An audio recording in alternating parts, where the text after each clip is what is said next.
আরে ভাই তুমি এভাবে হাঁটছে কেন? কিন্তু কোনো ব্যাপারই না, কিছুই হবে না। আরে তুমি তো পড়ে যাবে।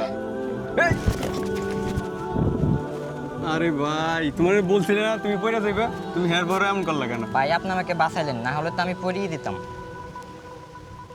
ভাই তুমি এই যে একটু আগে যেটা বললা, যে পড়ে যাওয়ার সময় বললা যে আপনি আমাকে বাঁচাইলেন, এই কথাটা বলা ঠিক হয় নাই। কারণ মানুষ মানুষকে কখনো বাঁচাইতে পারে না, আল্লাহই বাঁচায়। তাহলে প্রশ্ন থেকে যায় এই মুহূর্তে তো ও আমাকে ধরে বাঁচাইলো, আল্লাহ আমার কীভাবে বাঁচাইলো? নাউজুবিল্লাহ।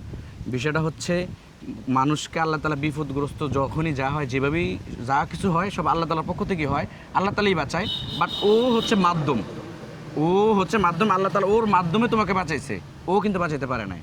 এই জন্য আমরা এই ধরনের কথা বলা যাবে না। আমরা মানুষের কিছু হইলে আরে তুমি না দিলে আমি শেষ হয়ে যেতাম, তুমি না দিলে আমি পড়ে যেতাম, ভাই তোমার কারণে আমি বাচ্চা গেলাম, এগুলো বলা আসলে উচিত না। আমাদেরকে কোনো মানুষকে বাঁচাইতে পারে না, আল্লাহ তাআলাই বাঁচায়, তবে মানুষের মাধ্যমে, কারো না কারো মাধ্যমে বাঁচায়। এটা মনে রাখতে হবে, ঠিক আছে? এই ধরনের কথা আমরা সামনের দিকে বলবো না, হ্যাঁ? ঠিক আছে।